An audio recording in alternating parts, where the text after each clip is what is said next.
Good morning, social media, all the people out there. It's a beautiful Sunday morning. I'm walking around my neighborhood and decided to make a video. So I have a couple things. Just wanted to talk about practicing mindfulness. Wanted to throw out a couple of tips for people wanting to just be more aware, be more present. And let's jump right into it. So the first thing is be more intentional with your alone time, your free time. So the things that you do, from the music that you listen to, the books that you read, the TV that you watch, whatever you can do, at any point that you think about being mindful, if it's important to you, just work that in. So find stillness, find silence, make time. You make time for what's important to you. So make time, even if it's just, instead of watching 3 episodes before you go to bed, watch 2 episodes and then spend time for the last 30 minutes or hour before bed just being still, being quiet, being alone, or even if you don't want to be completely quiet, if you don't want to do it that way, read a book instead. Make that choice where you are choosing activities that are going to promote you eventually being in the habit of meditating, in the habit of finding stillness. And the same thing with the music that you listen to when you're in the car, when you're going to the gym. It's you get the choice of that. So a lot of people listen to you listen to music that has a certain effect on you, which brings to the next point. But you know what, real quick, I'll talk about actually I guess social media will be under the next one. So we'll talk about, second point is reduce your need for external stimulation. So that can come in the form of like I said, social media. Can be in the form of music. So when you're at the gym, you're listening to, you want to listen to a certain type of music that gets you pumped up, that you almost rely on to get you in a certain headspace.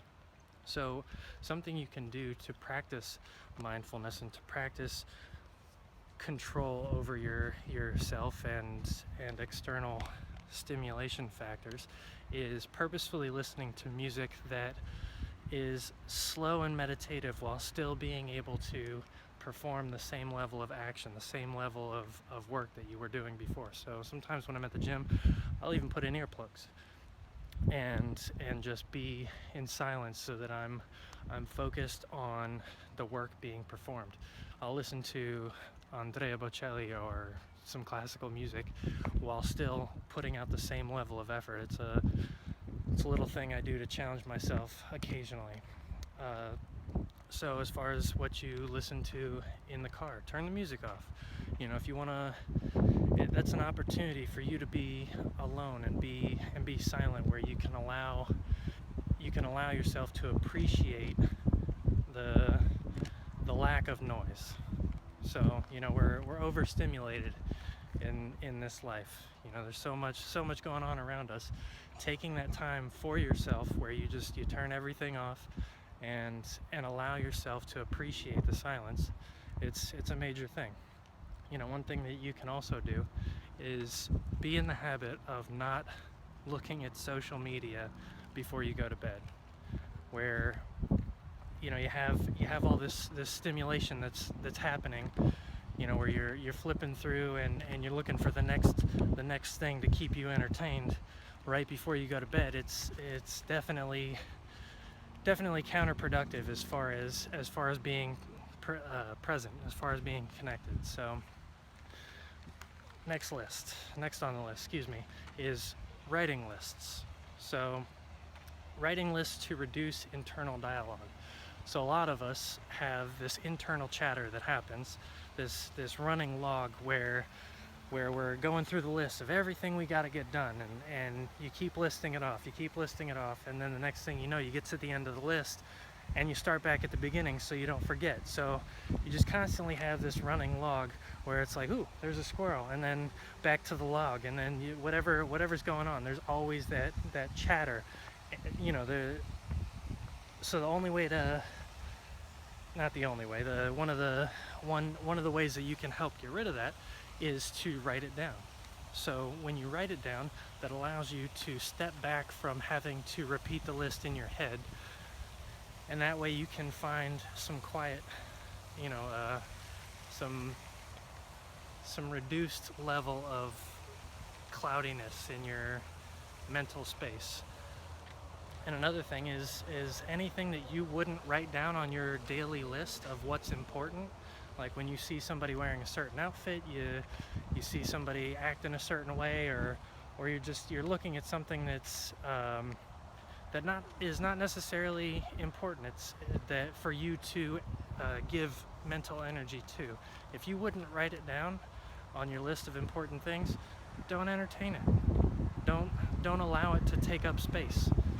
So that's the third thing. Fourth thing on the list is be in nature.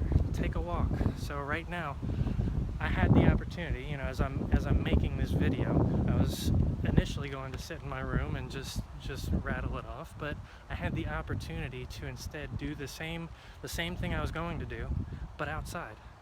So here I am outside, just appreciating nature, with the wind blowing, the sun on my face. It's feeling beautiful. Any opportunity that you have where you can choose the same thing that you would have done before, where you can be outside, take that opportunity.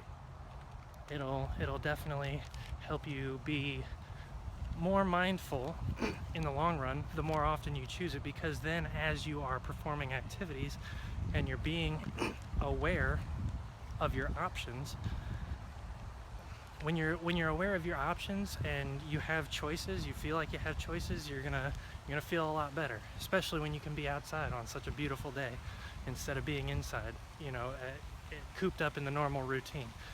So we're running on 7 minutes here, so I'm gonna wrap it up. I'm running a little long, so I'm gonna wrap it up because I'll end up editing it down. It's less than 7 minutes, whatever. Anyway, number 5, gift giving and being in service to others. Now, some people that I know who are just really beautiful beings that have very clear mental states are some of the best gift givers I know. And it's not that they spend money, it's that they spend their time. They put forth mental effort, and because they're in the habit of doing such, that they give gifts. So it can be as simple as writing a post-it note, as simple as writing an encouraging text. It can be anything. It doesn't have to cost money to give somebody a gift, because somebody that you give an encouraging word to, just by spending that time thinking of what they could use in their life, what they need, can make all the difference. And that's a beautiful gift that you can give somebody. And that helps you get outside of the bubble that you get stuck in your life, where you can just remove yourself from what you have going on and think about the needs of others. So that's a good way to practice mindfulness. So just a quick review of the 5 things is: become intentional with your free time, reduce your need for external stimulation, write lists to reduce internal dialogue, be in nature, take walks, and then give gifts / be in service to others. So if you simply just make the decision to be more mindful, if you make that decision consistently over time, even if you're not mastering it right away, the more often you do that, if you decide that's important to you, it'll come naturally. You'll build momentum, and it'll become part of who you are. So those are just a couple things. Video's running long, so if you have any questions, any comments, feel free to do such. Let me know what you got going on, and yeah, deuces.